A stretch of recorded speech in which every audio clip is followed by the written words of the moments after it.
If you're wondering what the deal is with sleep regressions, what they are, and what to do, then this is the video for you.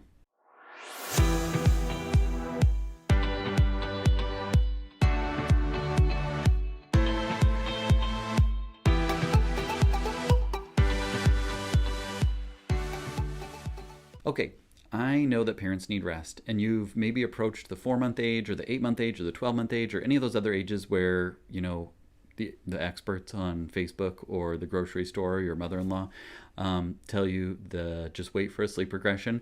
And you're thinking, okay, what is a sleep regression? How do I know what's going on? What am I supposed to do? Then this video should help to clarify, provide some confidence for you that when sleep changes occur, that things aren't going off the rails, that you're going to be able to get back on track. I am a board-certified pediatrician. I'm a father of 5. I help patients in my office and with my online sleep course to get the rest that they need for their families.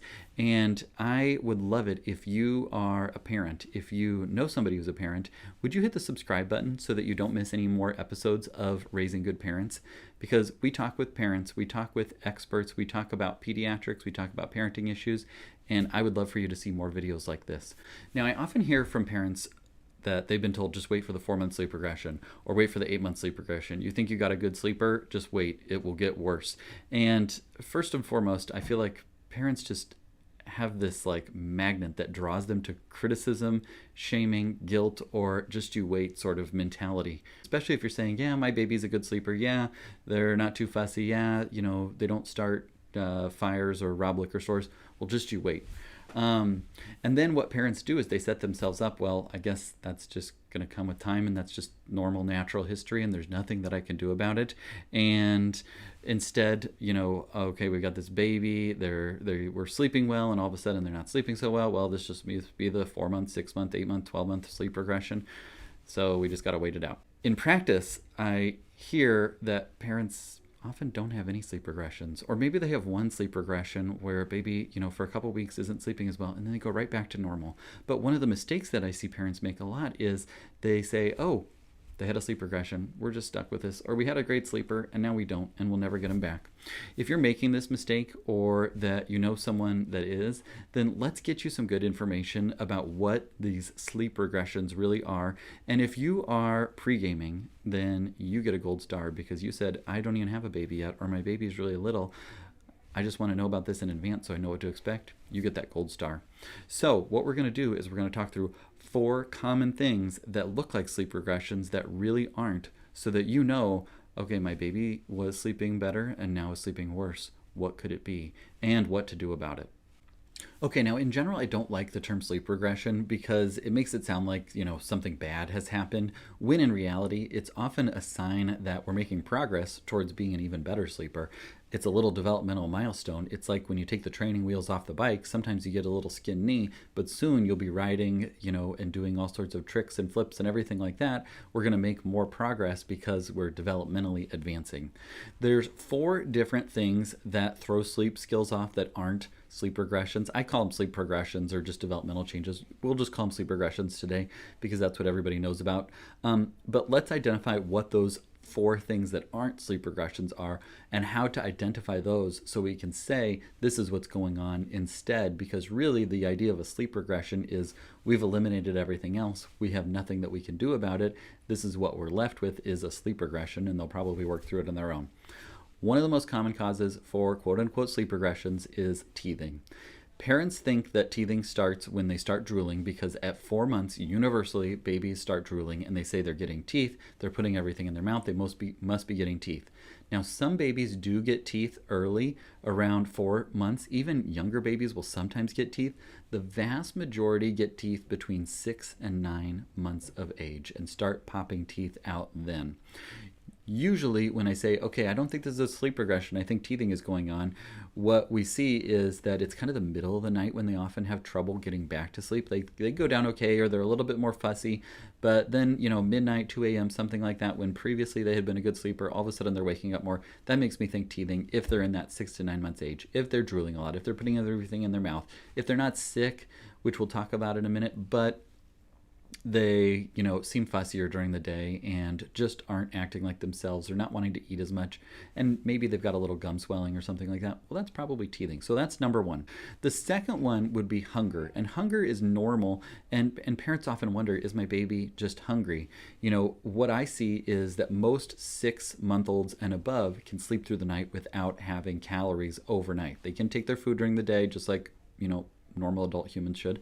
And then overnight, they don't need to eat. They don't need calories. Sometimes breastfed babies need one feeding overnight, but the vast majority, even breastfed babies, can sleep through the night by 6 to 9 months of age for sure. So hunger stands out to me as the culprit if we're growing normally, if we had previously been going down well, and by going down well, I mean not having to be fed, rocked, or cuddled to sleep, but instead being put down, say night-night, Johnny, and then leaving the room, and baby falls asleep on his own. If we've established that we can go down well, and then all of a sudden we had been sleeping through the night and we're waking up again, but going down well still, then it might just be hunger. It could be that, or it could be teething. Hunger often is growth spurt related. You'll see them eating a lot more during the day, or demanding bigger bottles, or more frequent nursing sessions, or more solid foods.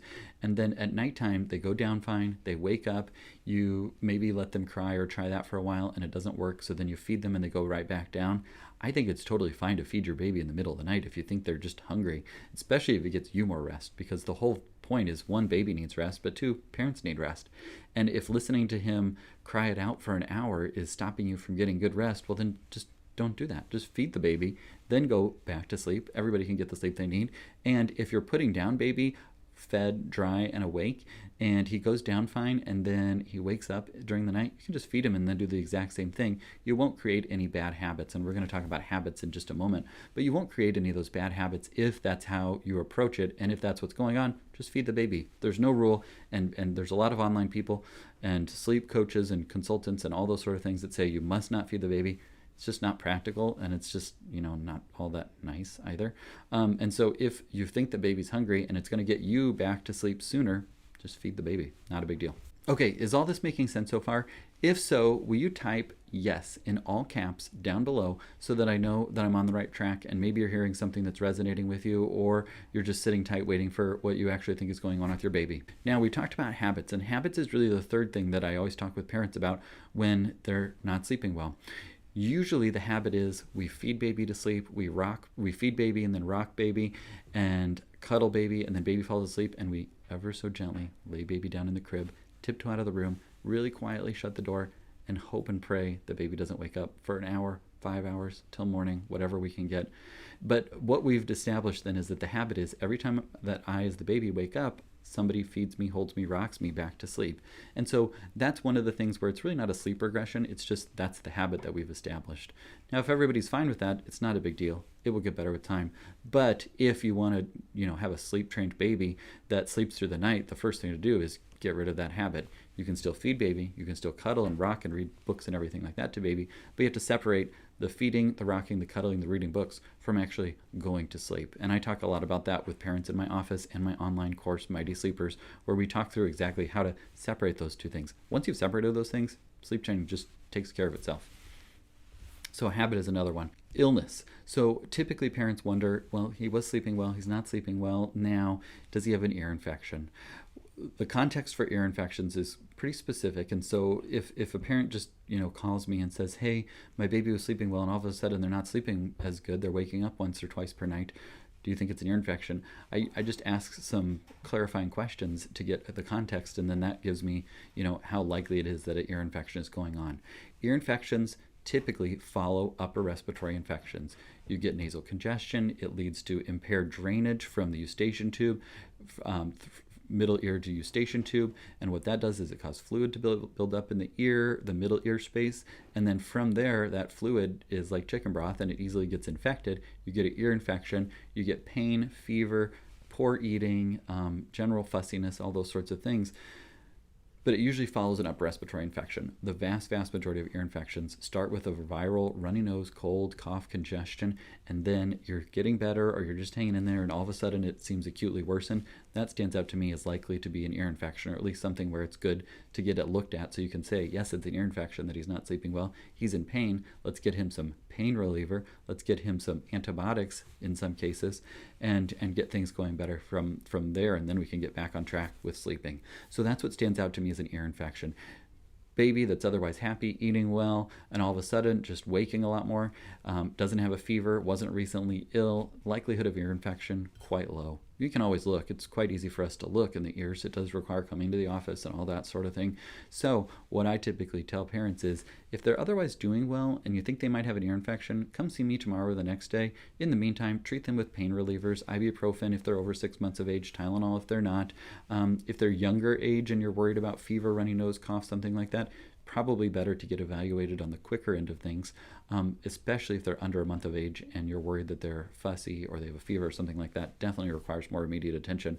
But your run-of-the-mill 6-month, 9-month-old baby that isn't quite sleeping as well, you can wait till morning to call the doctor's office if otherwise everything is going well, and treat them with a pain reliever and see if that makes a difference. Okay, so we talked about teething. We talked about hunger. We talked about habits, and we talked about being sick. The typical one is the ear infection that you think of. If it's not any of those above, then what you could say is, well, this is kind of my diagnosis of exclusion, which is we've ruled everything else out, must just be having a sleep regression, which really is just a sleep developmental change. Totally normal, nothing to get worked up about. And what do we do about that? We've said, okay, if we're teething, we're going to treat them with pain relievers, Tylenol or ibuprofen if they're 6 months of age. If they're hungry, we're going to feed them and put them back to bed like we usually do. If it's a habit, we're going to break that habit. We're going to separate the feeding from the falling asleep, the rocking from the falling asleep. And if they're sick, we're going to treat them with pain relievers, in some cases use antibiotics if they have an ear infection. Those are the things that we're going to do.